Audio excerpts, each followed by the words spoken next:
Em nome do Padre, do Filho e do Espírito Santo. Amém.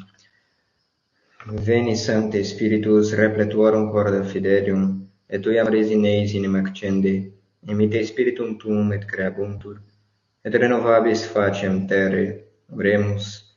Deus qui corda fidelium Sancti Spiritus illustratione doquisti, a nobis in eum Spiritus sapere Dei semper consolatione gaudere per Christum Dominum nostrum. Amém. Nossa Senhora, sede da sabedoria, rogai por nós. Ave Maria, cheia de graça, o Senhor é convosco.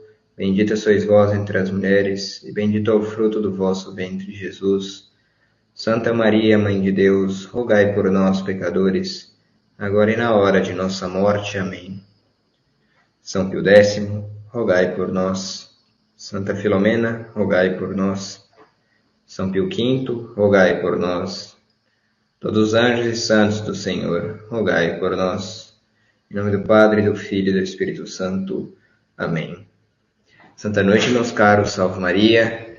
Hoje nossa conferência será sobre a Sagrada Comunhão, de maneira especial abordando a partir dos documentos emanados por São Pio X. Antes de mais nada, a Sagrada Comunhão advém de algo muito intuitivo: comum, união, né? Junção. Então, mas junção de quê? A junção nossa a Cristo, nosso Senhor, nossa união com Cristo. E nosso Senhor pergunta a Saulo, nos Atos dos Apóstolos: Saulo, Saulo, por que me persegues? Isso significa que nosso Senhor estava sendo perseguido por aquele soldado e, por aquele servo dos soldados, né, na verdade, fazedor de tendas, mas que não tinha a tenda do tabernáculo em seu coração. Por que me persegues? Mas, de fato, Saulo não perseguia Jesus Cristo propriamente. Nosso Senhor já tinha morrido, ressuscitado, já havia ascendido aos céus, né? Então, como assim? Por que me persegues? Pois bem, ali Nosso Senhor tratava do seu corpo místico, a Igreja. Aqueles que estão unidos a Nosso Senhor Jesus Cristo, por meio da Igreja, estão em seu corpo místico. E, portanto, se estamos em comunhão, se recebemos a Sagrada Comunhão, é porque estamos em comum união com Nosso Senhor Jesus Cristo por meio da Igreja, que é seu corpo místico, plenamente. Muito bem. Para estarmos em uma comunhão plenamente dita, então, não devemos estar em pecado mortal, devemos crer no que ensinou Nosso Senhor Jesus Cristo, né? Devemos, a partir de nossa fé, professar nossa obediência aos seus mandamentos, aos mandamentos de suas autoridades. Muito bem. E esperar na glória eterna que Ele nos promete. Então, se quero estar em comunhão com Nosso Senhor, recebendo dignamente esse sagrado mistério da Eucaristia, eu não devo estar em pecado. Esse é o ponto inicial. Então, em alguma outra conferência, se Deus aprouver, podemos tratar da confissão, né? Se não eu, inclusive porque o Padre Boaventura está muito ocupado, mas se o Padre não puder tratar e nem eu puder tratar, então estejamos confiados que Nosso Senhor proverá. Mas a Sagrada Confissão precede a Sagrada Comunhão. Que coisas nos acusamos na confissão? Pecados, principalmente os pecados graves, né? E de maneira especial seria bom enfatizar, principalmente nessa conferência, pelas várias questões que têm ocorrido nos vários âmbitos da Igreja, do clero, né? Trato da Igreja verdadeira, mas justamente desentendimentos, desuniões por parte dos vários grupos, que nossa união com a Igreja deve ser de caridade sincera, de caridade fraterna. E, apesar de não haver a jurisdição ordinária nos tempos atuais, ao menos deveríamos ter a obediência simples e sutil de reverência, ao menos, para com nossos superiores, aos padres, aos sacerdotes, né? Aos que estão encarregados de nossas almas. Ocorrem muitas coisas, infelizmente, no meio tradicionalista de alardes quanto a intrigas, a desuniões por conta de desobediência propriamente dita. Então, devemos afastar esse espírito de falta de resignação com a vontade de Deus, espírito de maledicência contra nossos sacerdotes, contra os membros que ajudam a propagar a fé, né? Então, de maneira especial, porque o corpo místico de Cristo, a Santa Igreja, tem sofrido já demais nos últimos tempos, e se nós pretendemos ter uma santa comunhão, nos colocamos do lado dos maledicentes, dos que estorvam os planos da Santa Igreja, dos que desobedecem aos que estão encarregados de nos dirigir. Então, ao menos não há uma comum união, não é? Uma união ao menos externa, mas não interna. Bom, não creio que seja essa a vontade de Deus, nosso Senhor. E, portanto, é um mal que creio que deveríamos ter bem advertido para evitá-lo, né? Confessá-lo, propor a Deus, nosso Senhor, não cometê-lo, porque observamos isso em vários grupos. Mas muito bem. Então, uma anteposição às dádivas que a Sagrada Eucaristia nos dá seria esse comentário, né? E a previsão futura de uma conferência sobre a Sagrada Comunhão, sobre a Sagrada Confissão, perdão. Iniciemos então com os decretos que nos dá São Pio X. De maneira especial, vou iniciar com um decreto emanado em 1905 por São Pio X sobre a comunhão frequente. Vejamos só, né? Sacra Tridentina de Sínodos. São Pio X começa falando do Concílio de Trento. O Sagrado Concílio de Trento, tendo em conta as inefáveis graças que provém aos fiéis de receber a Santíssima Eucaristia, diz: deseja, na verdade, o Sagrado Concílio que em cada uma das missas aqueles que assistem comunguem, mas não só espiritualmente, senão também sacramentalmente. Estas palavras demonstram assaz claramente o desejo da alegria de que todos os fiéis cristãos tomem diariamente parte naquele celestial banquete, para dele auferirem mais abundantes frutos de santificação. Isso foi decretado no Concílio de Trento, né? Concílio de Trento, século XVI, anos 1500, se não me engano, termina em 1563, o Sagrado Concílio de Trento. Então, um ponto interessante: deseja que se unam sacramentalmente. Nos inícios dos séculos, havia um certo debate sobre a comunhão diária, a comunhão frequente. São Pio X, ele, no final desse documento, ele vai falar que todas essas opiniões estão agora já suprimidas, que o que entra em vigor é agora. Então não devemos ter receio de se esse documento é válido, se esse documento talvez seja de outra época. Mas eu li, por exemplo, na Filoteia de São Francisco de Sales que comungar diariamente, comungar frequentemente, nem sempre é o remédio, né? Santo Agostinho fala uma coisa, tudo mais, Santo Afonso diz outra. Não devemos nos preocupar, porque eram questões que os doutores da igreja, os santos, os teólogos, observavam conforme as localidades que eles estavam, conforme a situação que viviam. Mas São Pio X nos dá uma guia tranquila, baseada no Concílio de Trento e nos tempos da igreja, que a partir de então ele tomou o governo. Deseja o Sagrado Concílio que os fiéis possam oferir abundantes frutos de santificação por meio da comunhão, né? Estes desejos coincidem com aqueles em que estava abrasado nosso Senhor Jesus Cristo ao instituir esse divino sacramento.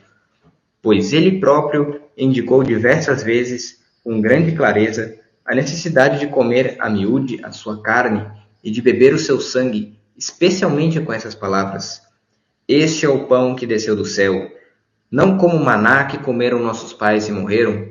Quem come este pão viverá eternamente, diz Nosso Senhor no Evangelho de São João.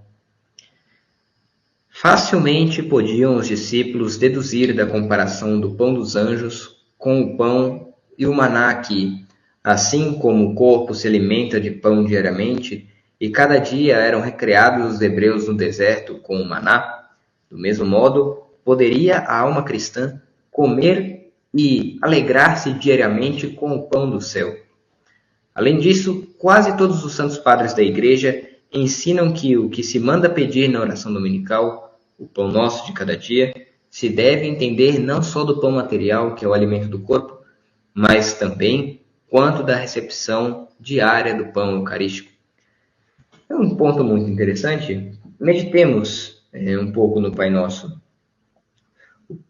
Vejamos só, né? Pane nostrum quotidianum da nobis hodie. O pão nosso de cada dia nos dai hoje. De fato, não temos, infelizmente, a maior parte, acesso à Sagrada Comunhão diária. Entretanto, será que pedimos isso a Nosso Senhor? Ora, quantas vezes rezamos o Pai Nosso por dia? O Santo Terço tem 5 Pai Nossos. Então, ao menos quem reza um único terço no dia, será que nós pensamos ao menos 5 vezes por dia durante o terço, né? Vamos pensar no terço inicialmente. Claro que temos as outras devoções, outros Pai Nossos que podemos rezar, mas ao menos no terço, nós pedimos no Pai Nosso que possamos algum dia, com a graça de Deus, receber diariamente a Nosso Senhor Jesus Cristo na Sagrada Comunhão? É um ponto a se pensar. Deveríamos pedir. Outro ponto. Continuemos com o que diz São Pio X. Mas Jesus Cristo e a Igreja desejam que todos os fiéis cristãos se aproximem diariamente do Sagrado Festim, principalmente para que, unidos com Deus por meio dos sacramentos, ganhem forças para refrear as paixões, se purifiquem das culpas leves cotidianas, impeçam os pecados graves a que está exposta a fragilidade humana, não precisamente para a honra e veneração de Deus, e recompensa o prêmio conferido às virtudes dos que o recebem. Assim diz Santo Agostinho. De onde vem que o Sagrado Concílio de Trento chame a Eucaristia de antídoto, com o qual nos livramos das culpas cotidianas e nos preservamos dos pecados mortais. Um ponto também de veras importante, a Sagrada Comunhão não é só para os que se sentem santos, justamente para nós pecadores, para não cairmos, né, se a nossa devoção é tão pouca que não conseguimos fazer atos de caridade, afetos com Nosso Senhor e uma devoção profunda durante a comunhão e a ação de graças, ao menos para nos preservar dos pecados mortais, nos diz São Pio X e também Santo Agostinho, junto ao Concílio de Trento. Vejam só as autoridades que temos, né? Ao menos para antídoto, para remédio, para prevenção contra o pecado, nós deveríamos comungar. Não é uma coisa de se desprezar. É o próprio corpo, o sangue, a carne de Nosso Senhor que estamos recebendo. E quantas vezes, sequer nos domingos, nós comungamos, né? Que Deus nos ajude a não permanecer nessa frieza de alma, nessa tibieza. Porque quer Nosso Senhor se entregar a nós. E por isso, nós devemos nos entregar também a Nosso Senhor. Os primeiros fiéis cristãos, compreendendo a saciedade, essa vontade de Deus, todos os dias se acercavam dessa mesa de vida e de fortaleza. Eles perseveravam na doutrina dos apóstolos e na comunicação da fração do pão, segundo o Atos dos Apóstolos. E assim se fez também durante os séculos seguintes, não sem grande fruto de perfeição e santidade, como nos testificam os santos padres e escritores eclesiásticos. não sem grande fruto de perfeição e santidade. Ou seja, com muitíssimos frutos de perfeição e santidade, aproximar-se da Sagrada Comunhão o máximo de vezes possível. Claro, com o que nos prescreve o Catecismo, a modéstia exterior, a modéstia interior e a vontade correta intenção de receber a Nosso Senhor para agradá-lo, para fazer sua vontade. São Pio X, então, nos seguintes parágrafos desse documento, ele narra de que, por infelicidade, alguns começaram a incutir erros aos católicos, de maneira especial os jansenistas, criando situações difíceis para a comunhão, como a pessoa tem que ser muito santa, não, a pessoa tem que ter um grau de santidade, não pode ser pecador, assim, né? Entendamos pecador como a desgraça que somos atualmente, por infelicidade, mas obviamente não pecadores públicos. Eles sim estão excluídos da Sagrada Comunhão por conta de seus pecados mortais e do escândalo que causam. Mas a nós que, apesar de nossos pecados, tentamos fazer a vontade de Deus e não temos consciência de pecado grave, a nós também era vedada por parte dos jansenistas a recepção desse santo remédio que é Nosso Senhor. Chegou-se, então, ao extremo da severidade. Excluíam da frequência celestial da Santa Mesa as classes sociais inteiras, como os comerciantes e as pessoas casadas. Durante certa época, os que incutiam erros aos católicos os convenciam de que os casados não poderiam comungar. Puxa vida! E hoje que, pelo contrário, o modernismo nos ensina a comungar, mesmo que estejamos em pecado mortal. A gente vê lá na Bahia, lá, o falso arcebispo, lá, falso cardeal, não sei das quantas, lá, fez uma missa pró-reparação LGBT.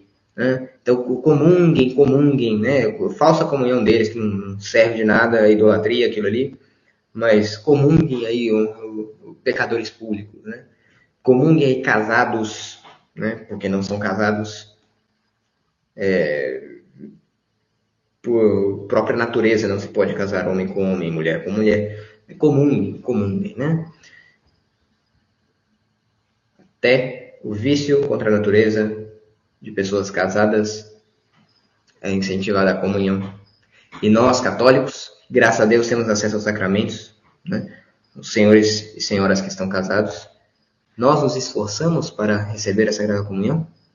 Veja, alguns séculos atrás eram proibidos de receber por parte daqueles que incutiam o erro. Hoje, os que incutem o erro fazem o contrário, incentivam que os públicos pecadores recebam a Nosso Senhor e nós não o recebemos. Que coisa, outro ponto a se pensar. Nós não recebemos. Aqueles que estão, por infelicidade, no modernismo, com falsas consagrações, falsas missas, falsos sacerdotes e tudo mais, estão lá, não se confessam na falsa confissão, mas comungam. Comungam no pão, porque é um simples pão, mas comungam. E nós, que temos a Nosso Senhor verdadeiramente, não comungamos. Os protestantes fazem a Santa Ceia deles lá, que não é santa coisa nenhuma. E os católicos? E nós, quando temos acesso à comunhão, desprezamos? Que Deus tenha piedade de nós.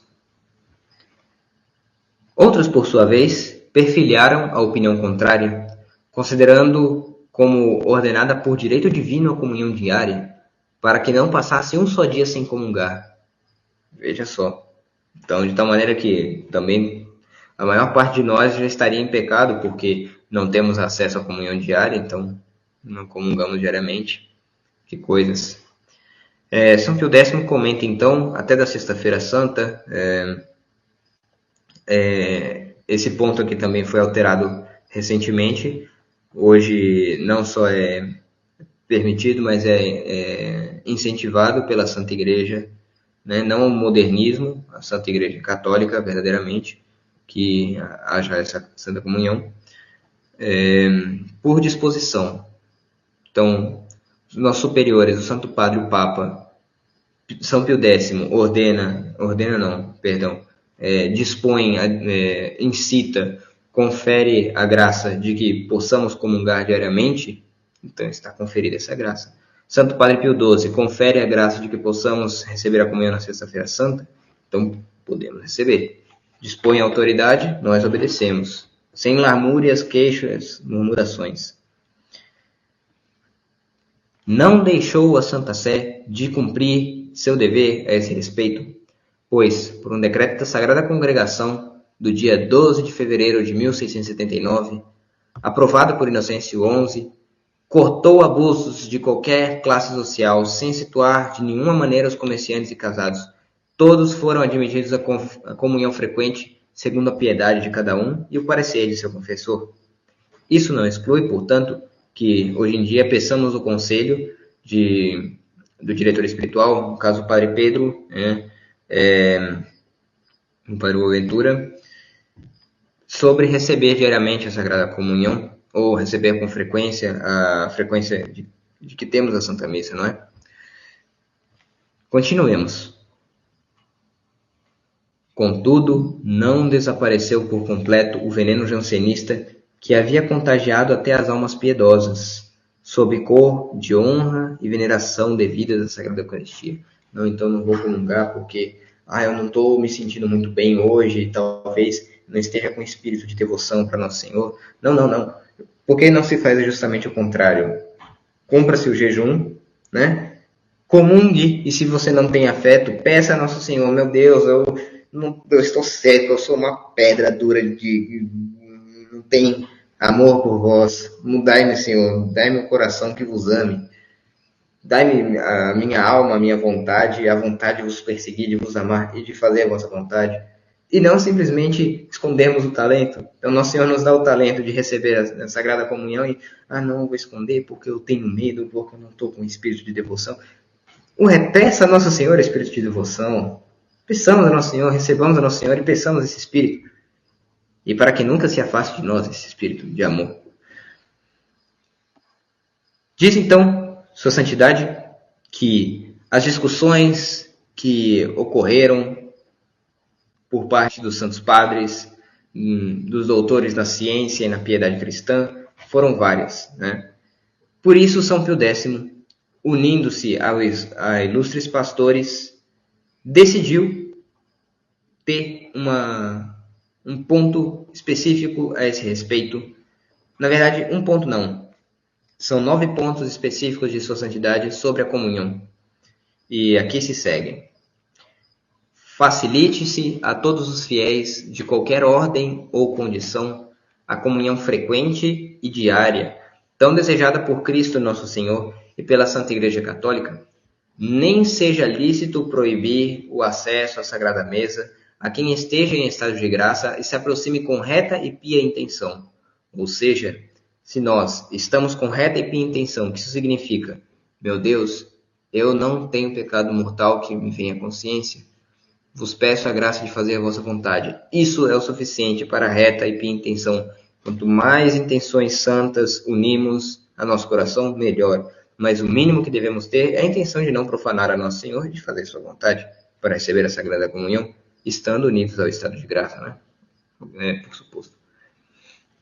A intenção é reta quando vamos à mesa eucarística, não por costume, não por vaidade ou por qualquer outro motivo humano, mas para cumprir a vontade de Deus, para mais nos unirmos com Ele por amor e para buscar na Eucaristia o remédio divino em nossos defeitos e misérias. Terceiro ponto. A quem comunga frequentemente e diariamente, convém muitíssimo fugir dos pecados veniais, ao menos dos plenamente deliberados e até do afeto a eles. Mas basta estar isento de pecado mortal, com o propósito de não voltar a cair nele.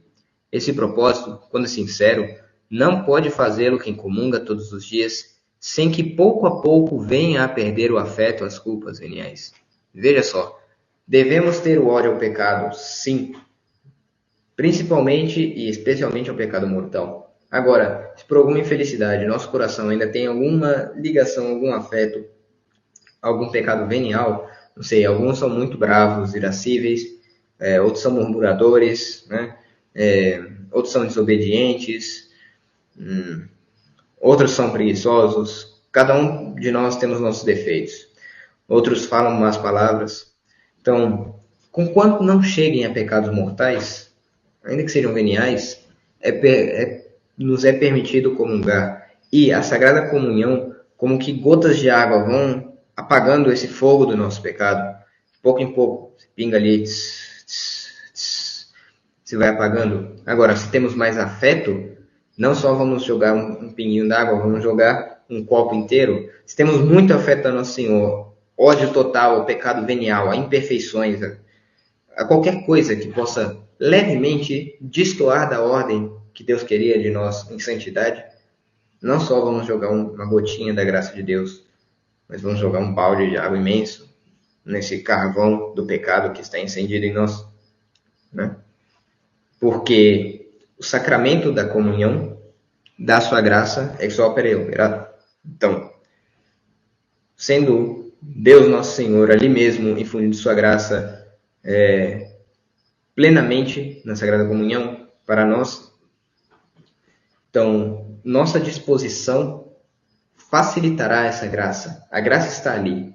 Por si mesma a Sagrada Comunhão tem todas as graças necessárias. Mas se nós dispomos o nosso coração, né, muito mais efeito terá. Como os sacramentos da nova lei, ainda que produzam seu efeito ex opere operato, são tanto mais abundantes em frutos, quanto maiores são as disposições de quem os recebe, deve fazer-se diligentemente a preparação para a Sagrada Comunhão e depois desta dar a conveniente ação de graças, segundo as forças, condições e deveres de cada um. Bom, um pouco desse ponto 4 eu já explanei anteriormente, mas tratando da ação de graças, ao final do breviário existe, que os clérigos rezam, existem algumas orações para ações de graça, né? Creio que é possível também enviar, se alguém tiver interesse, que eu queira Deus Nosso Senhor que alguém tenha interesse de algumas orações de ação de graças. Eu vou tentá-las encontrar em português, eu não me lembro se existem, eu sei que em latim há. E posso encaminhar nos grupos, deixar algum link aqui no vídeo também. Mas unirmos de coração, principalmente, não só as palavras, senão o coração. Para que a comunhão frequente e diária se faça com mais prudência e maior fruto, deve pedir-se conselho ao confessor. E tenha o confessor cuidado para não desviar da comunhão frequente e diária ninguém que viva em estado de graça e se acerque da Sagrada Mesa com reta intenção. Então, função de nossos confessores, nos dar mais afetos de amor a Nosso Senhor por meio da Sagrada Comunhão e não de nos desviar. Portanto, não tenhamos medo de falar com os padres vão nos guiar para o amor a Nosso Senhor e não o contrário. É claro que por meio da comunhão frequente ou diária se estreita a união com Cristo, se robustece a vida espiritual, se enriquece a alma com o maior tesouro de virtudes e se assegura melhor a vida eterna. Por isso, os párocos, confessores e pregadores, em harmonia com a doutrina do citado Catecismo Romano, exortem frequentemente e com muita instância o povo cristão a tão pia, ou seja, piedosa e salutar prática. Promova-se a comunhão frequente e diária, principalmente nos institutos religiosos, para os quais, não obstante, fica em vigor o decreto Quemadmodum de 1890, dado à Sagrada Congregação dos Bispos Regulares. Promova-se também, quanto for possível, no seminário de clérigos, cujos alunos aspiram ao ministério do altar, ou mesmo em qualquer outra classe de colégios cristãos. Então, rezemos também para que seja possível, a Divina Providência tudo dispõe, para que seja possível no centro catequético, futura escolinha, que nossas crianças, as religiosas que cuidarão também, que tenham acesso ao pão da vida diariamente, com a graça de Deus. Se há alguns institutos de votos simples ou solenes, cujas regras, constituições ou calendários apontem ou ordenem alguns dias de comunhão, essas normas hão de ter-se meramente como diretivas e não como preceptivas. O número prescrito de comunhões há de considerar-se como mínimo para os religiosos piedosos, pelo que se lhes deverá deixar sempre livre a comunhão mais frequente ou diária, segundo as normas anteriores desse decreto, mas para que todos os religiosos dos dois sexos possam inteirar-se bem das disposições desse decreto, superiores de cada uma das casas tenham cuidado de todos os anos, dentro da oitava de Corpus Christi, seja lido à comunidade esse decreto em língua vulgar. Então, de maneira especial, São Pio X fala aos religiosos, às religiosas, que comunguem frequentemente.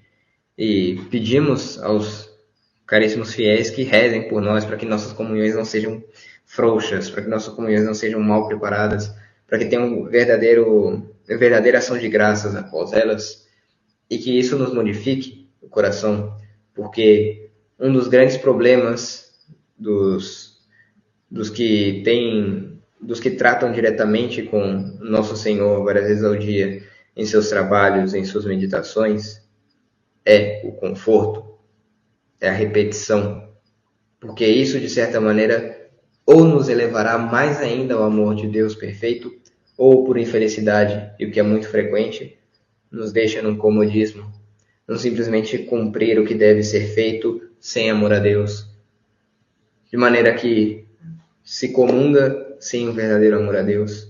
E isso passa para quem? Passa para os fiéis, porque nós estamos encarregados, de certa maneira, de vos dar o exemplo, ainda que não estejamos plenamente todos os dias. Mas, por meio de nossas preces, Deus concede as graças a toda a igreja, a comunhão dos santos. Então, rezem por nós para que nossas comunhões não sejam em vão. Finalmente, abstenham-se todos os escritores eclesiásticos, desde a promulgação deste decreto, de toda disputa ou discussão acerca das disposições para frequente e diária comunhão. Assim encerra São Pio X esse decreto da Sacra Tridentina Synodos, 1905, né? Também São Pio X escreve um pouco tempo depois, 5 anos depois, às crianças, né? Tratando da comunhão das crianças, porque principalmente um garotinho chamado, uma pequena alminha chamada Nelly Organ, né? Uma garotinha, com 4 anos de idade, recebeu a Sagrada Comunhão e ofereceu-se a Nosso Senhor, porque ela tinha o amor a Deus, sabia distinguir o pão ordinário, ou seja, o pão, alimento normal, da Sagrada Comunhão. E quanta alegria deu a Nosso Senhor, essa pequeninha. São Pio X, com isso, nos quer levar ao exemplo da perfeição cristã. Nos diz Nosso Senhor: deixai vir a mim as criancinhas. São Pio X assim o fez. Reduziu a idade da primeira comunhão, que antes, em muitos locais, o costume era de avançadas idades, lá 10, 12, 14 anos. Não, São Pio X percebeu que esse não era o espírito. Portanto, ele também dá algumas ordens que devem ser cumpridas quanto à primeira comunhão das crianças, dos nossos pequeninos. Vejamos, são 8 normas que pede São Pio X. A primeira: a idade da discrição para a comunhão é aquela em que a criança começa a raciocinar, isso é, cerca de 7 anos, mais ou menos. Então começa a obrigação de satisfazer os preceitos da confissão e da comunhão, chegando, ou seja, ao uso da razão, por volta dos 7 anos. Mas veja, São Pio X diz, pode ser antes, pode ser depois. Para a primeira confissão e primeira comunhão, não é necessário pleno e perfeito conhecimento da doutrina cristã. A criança irá gradualmente aprendendo todo o catecismo segundo a sua inteligência. O conhecimento da religião que se requer para a criança de primeira comunhão é que, segundo o seu desenvolvimento, perceba os mistérios da fé necessários por necessidade de meios. É um termo teológico, né? Necessitate medii. E distinga o pão eucarístico do pão comum e corpóreo, de sorte que se aproxime da Eucaristia com a devoção própria de sua idade. Então, mistérios de fé, por necessidade de meios, né?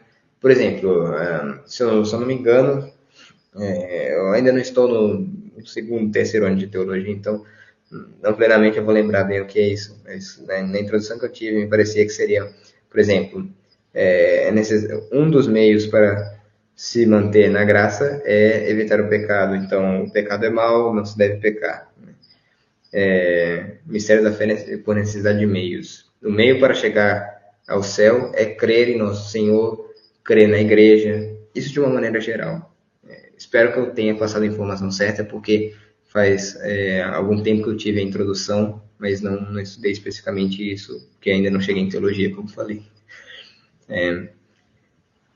A obrigação do preceito da confissão e da comunhão, que obriga a criança, recai principalmente sobre os que têm o seu cuidado, ou seja, o pai, o confessor, o pai e a mãe, o confessor, os mestres, os professores, e o pároco.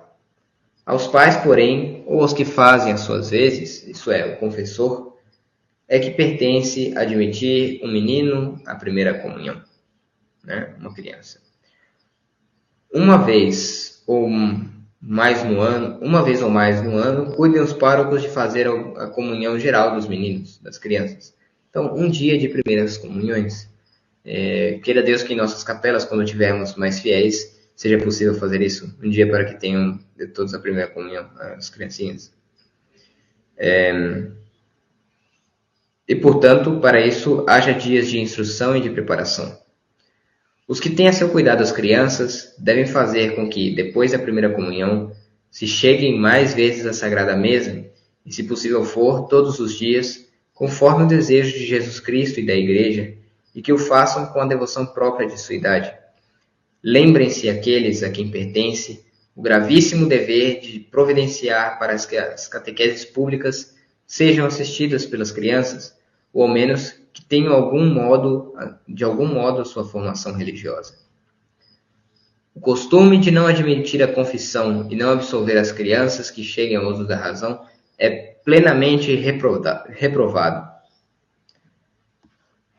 E é inteiramente detestável o abuso de não administrar o viático e a extrema-unção às crianças que chegaram ao uso da razão. Os ordinários, ou seja, os padres responsáveis pelos lugares, castiguem severamente aqueles que não se emendarem disso. Assim termina São Pio X. Então, desde o início da infância, até a hora da morte, quer a igreja que comunguemos, quer a igreja que recebamos a Deus nosso Senhor. Não podemos desperdiçar então as chances que temos. Confessemos, caríssimos.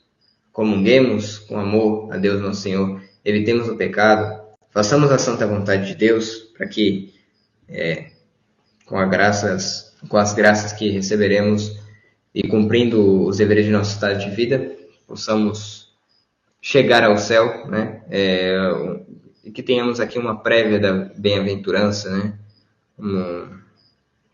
futura glória nove espinhos datur hic, seja nos dada na Sagrada Comunhão uma prévia da futura glória que nos espera, seja aqui nos dada. Creio que então, por graça de Deus, conseguimos terminar a conferência hoje, 38 minutos, então, bom, graças a Deus não me estendi de maneira inoportuna, mas esperemos que tenha sido proveitosa essa conferência. Quanto ao último decreto que eu falei sobre a comunhão das crianças, o decreto mais recente, é o de 1910, que eu pulei a parte da introdução justamente para não termos uma conferência extensa no sentido de ser inoportuna, de ser inconveniente, talvez, por impedir a atenção que deve ser dada por meio do cansaço, Mas, se alguém tiver alguma dúvida, algum comentário e quiser mandar, eu ainda estou observando aqui no chat. E enquanto isso eu vou lendo alguns comentários que diz São Pio X também, citando o Concílio de Trento e outros concílios, Então, no início do documento, São Pio X fala de como era a prática na igreja durante os primeiros séculos e seus princípios. Então, as páginas do Santo Evangelho manifestam às claras o singular amor que Jesus Cristo teve às crianças durante os dias de sua vida mortal. Eram suas delícias estar no meio deles. Costumava impor-lhes as mãos, abraçava-os e abençoava-os. Levou a mal que os seus discípulos os apartassem dele, repreendendo-os com graves palavras. Deixai vir a mim os pequeninos, e não os proibais, porque deles é o reino de Deus. E quanto estimava a sua inocência e a candura de suas almas, bem o manifestou quando, chamando a um menino, disse a seus discípulos: Na verdade eu vos digo, se não vos fizerdes como meninos, não entrareis no reino dos céus. Todo aquele que se humilhar como este menino, este é o maior do reino dos céus. E aquele que receber uma tal criança como estes em meu nome, é a mim que recebeis. Que então de nós, quando sacerdotes, quando temos a graça de dar uma primeira comunhão? Bom, eu anseio amorosamente por esse dia. Peço que rezem também para que, se for a vontade de Deus, isso me seja concedido. Dar a primeira comunhão a alguma criança. Mas, bom, São Pio X continua. Tendo presente tudo isso, todo o amor de Nosso Senhor, a Eucaristia, as crianças, a Igreja Católica, logo desde os princípios, cuidou de aproximar os pequeninos de Cristo Nosso Senhor, utilizando-se da comunhão eucarística que costumava a Igreja administrar-lhes ainda quando eram amamentados. Isso, como aparece prescrito em quase todos os rituais antigos até o século XII, fazia-se no ato do batismo, costume que em alguns lugares perseverou até os tempos vindouros e posteriores, que ainda subsiste entre gregos e orientais. Para evitar o perigo de que as crianças vomitassem, por sua pequenidade, o pão consagrado, então logo de princípio se generalizou o costume de administrar-lhes a Sagrada Comunhão, a Sagrada Eucaristia, somente pela espécie do vinho, né? Não só no ato do batismo, mas também depois, e repetidas vezes, os meninos eram alimentados com esse divino manjar, pois foi costume de algumas igrejas dar a comunhão aos meninos imediatamente depois de comungar o clero, e em outras partes, depois da comunhão dos adultos, os meninos recebiam os fragmentos de comunhão que sobravam. Esse costume desapareceu mais tarde na Igreja Latina, e os meninos já não eram admitidos à Sagrada Mesa, enquanto o uso da razão não lhes estivesse de algum modo desperto e lhe pudessem dar alguma ideia do Santíssimo Sacramento. Essa nova disciplina, já aceita em alguns sínodos particulares, foi confirmada com a sanção solene do Quarto Concílio de Latrão, no qual os fiéis, depois de atingirem a idade da razão, se prescreve que façam a comunhão, a confissão sacramental e recebam a Sagrada Comunhão. O Concílio de Trento, sem de modo algum reprovar a disciplina antiga, confirmou o decreto de Latrão e anatematizou, ou seja, excomungou os que professavam a opinião contrária. Veja só, se alguém negar que os cristãos, tanto homens quanto mulheres, todos e cada um, chegados à idade da razão, são obrigados a cada vez, uma por ano, na Páscoa, junto ao preceito de Nossa Santa Madre Igreja, devam comungar, seja anátema. Ou seja, se alguém disser que nem uma vez ao ano se deve comungar, seja anátema, seja excomungado.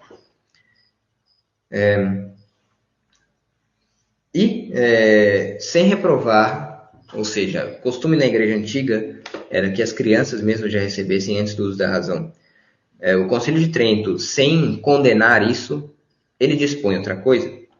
Ele diz que é necessário que a partir do uso da razão as crianças recebam a Sagrada Comunhão.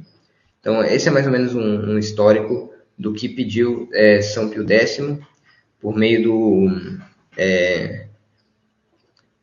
de 2 decretos sobre a comunhão dos infantes, sobre as nossas comunhões também diárias, ou frequentes ao menos, de tal maneira que devemos nos assemelhar às crianças. Pensemos, como Santo Inácio de Antioquia comungaria? Santo Inácio de Antioquia foi aquele a quem no Evangelho de São Marcos Nosso Senhor pega dentre os discípulos e fala assim: sede como esse menino. É Santo Inácio de Antioquia. Deixai as criancinhas vir até mim. Quando Nosso Senhor pega um menino e coloca no meio deles, que aqui houve a citação, deixa eu ver se tem a citação aqui em cima. São Marcos capítulo 6, eu acho. São Marcos capítulo 10. Nosso Senhor pega a Santo Inácio de Antioquia, o bispo de Antioquia, e coloca ali no meio dos apóstolos: deixai vir a mim as criancinhas. Então devemos ter o espírito de criancinhas ante Nosso Senhor. O espírito de criancinhas dóceis que observam o que mandam os nossos sacerdotes, para que possamos ter uma vida espiritual certa, uma vida espiritual concisa. Não ficar inventando de, eu não vou comungar porque, não tem uma razão muito profunda, mas eu não vou comungar porque eu não estou com espírito de devoção. Converse com o padre. Converse com o padre em sua confissão. Diga: padre, eu tenho receio de comungar por conta de tal coisa, por conta dela. O padre saberá melhor vos indicar que o nosso espírito de humanos, ele é torto, ele é desviado. Porém, na graça sacramental e na graça de estado, tanto da confissão, quanto da graça da ordem que os sacerdotes recebem, nós temos um auxílio especial de Deus Nosso Senhor. Confiemos a eles. Se eles nos indicam alguma coisa, confiemos. Obviamente, aqui, sacerdotes católicos legítimos, que seguem a santa doutrina da igreja, que não professam erros, que não estão unidos a falsas autoridades, que querem o bem das almas, de fato. E seguremos tranquilamente nas mãos da Santíssima Virgem Maria, que, levando Nosso Senhor em seu ventre, saberá nos levar pela mão, sem dúvida, não é mesmo? E, vejo que não houve perguntas, não houve comentários, então creio que podemos encerrar por aqui, pedindo o auxílio de Maria Santíssima, para que possamos, com a graça de Deus e sua intercessão, levar Nosso Senhor a nossos corações. Enquanto ela nos deu a Nosso Senhor uma vez, o Padre nos dá Nosso Senhor várias vezes, de São João Maria Vianney. Então, que Nossa Senhora possa nos conceder a graça de estarmos dispostos a receber aquele a quem ela gerou, aquele a quem os sacerdotes nos conferem por meio da Santa e Imaculada Hóstia, a hóstia pura, a hóstia santa, a hóstia imaculada.